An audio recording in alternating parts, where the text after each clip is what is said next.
Hey guys, LevelCap here. Today we're going to be talking about Verdun, a World War I themed first-person shooter with extremely realistic combat. The game mode I'm playing is called Front Lines, and this basically simulates trench warfare the way it actually played out. You take turns attacking and defending trenches. When it's your turn to defend, you basically can't move out of your trench towards the enemy team's trench, so you just have to wait for the enemy to come to you. If they can take your trench, then they actually move up in the battlefield, and you all have to fall back to your backup trench. There's multiple trenches, and whoever's gained the most ground at the end of the round actually wins the game. The turn-based style of combat really allows you to focus on one specific objective, attack or defend. If you're on the attacking side, there's literally no point in sticking around in your own trench unless you're, say, a sniper and you're providing covering fire. It can also be really fun hunkering down in your trench and picking off players trying to make it across no man's land towards you. You just have to remember that in a few minutes, once the time limit's up, you'll then be attacking the enemy team's trench and you'll be in the exact same situation. The weapon damage is very realistic.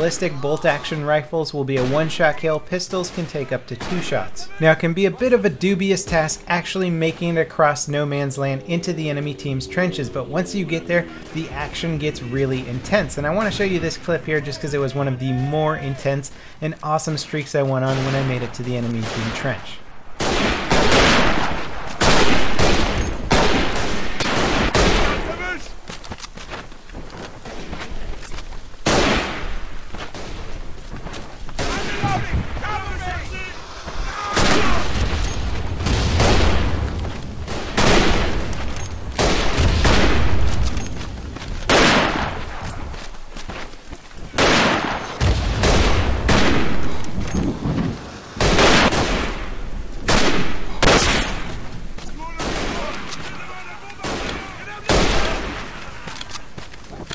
Wir brauchen Luftaufklärung!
Now that's certainly an ideal situation to be in. Most of the time when you're attacking, you're making it across no man's land, getting picked off by snipers or guys with machine guns. But it makes it that much more rewarding once you make it to the enemy team trench and get a massive flank. The gameplay itself is massively strategic, and you're definitely going to need to communicate with your team to coordinate attacks or perhaps defend certain parts of the trench if they get overrun. Starting off, the game was a little tricky for me as I got forced into an officer role at rank 1 where I just got a handgun as a sidearm, so it was a little hard to push up and take trenches with a handgun, but I will say once you rank up just a little bit, you start to get other guns and you can start running with a rifle instead, which is frankly a lot more useful at range. Playing the sniper class is really a lot of fun because it gives you a very accurate, realistic rendering of scope magnification. As you'll notice, the magnified area of the screen is only the scope, not the rest of the area, and this gives you a much more realistic feel to actually sniping. I found the sniper class to be most useful while playing an offensive role, as it allowed me to pick off enemy machine gunners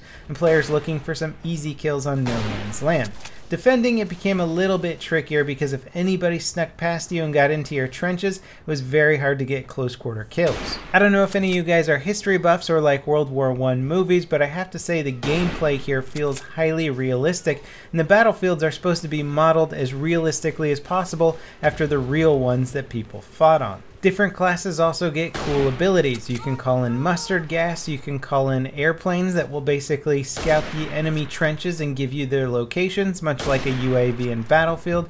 You can also call in artillery strikes. Here you'll see what happens when a friendly plane flies overhead and scouts the locations of all of the enemy team. I'm able to figure out where they are in our trenches, move out, and basically kill their entire flank. Now, as hard as it is to make it across no man's land, your squad leader actually functions as a mobile spawn point. I believe they can also spawn on other squad players as well.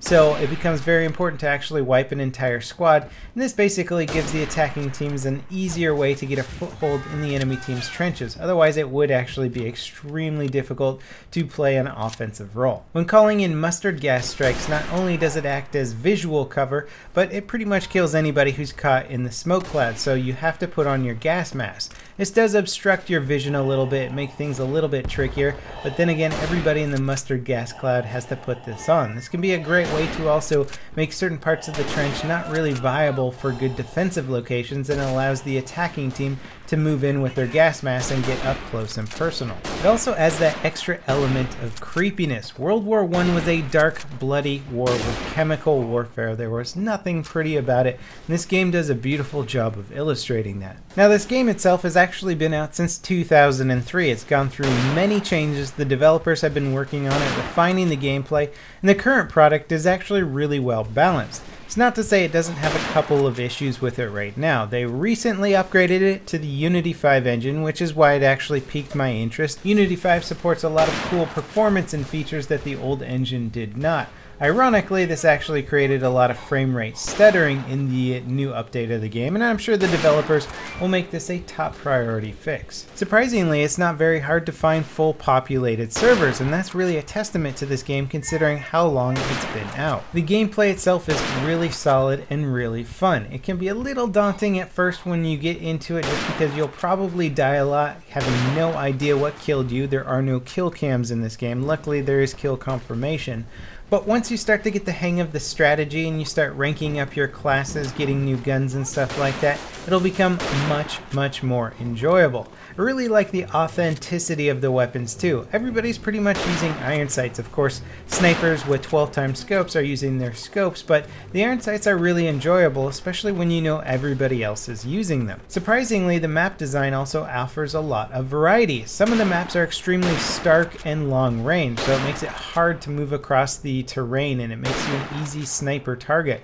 So it slows down the gameplay a little bit. Other maps have very close quarter trenches that don't take long to get to the enemy side of the map, and this can totally shift up the type of class that you want to play, or even the strategies that you employ. It might make more sense to just go with a standard bolt-action rifle and get as many grenades as possible. Now, you can pick this game up on Steam if you want. I think they're selling it for around $22 right now. Personally, I bought it from G2A.com. It was around $6, and if you use the link in the video description, you'll actually save an extra bit of money from that specific link. If I had to make one criticism of this game other than the current frame rate, I would have to say it's the sound design. It's not necessarily bad sound, it's just not that interesting, and having played a lot of games that have really immersive sound design, I think this game could use a lot more stuff going on just to make it feel a little more realistic. It could also just use better quality gun sounds in general. I have to say though, playing a World War I shooter is a great change of pace from all these modern shooters. When everybody's using a bolt-action rifle,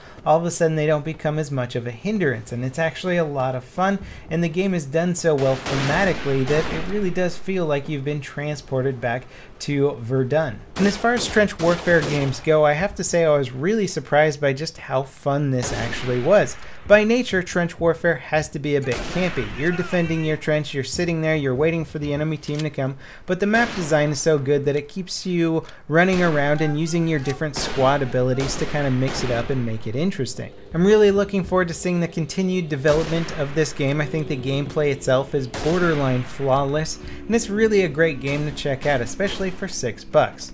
As always, guys, I hope you enjoyed watching this video, and I'll see you next time. This is LevelCap, signing off.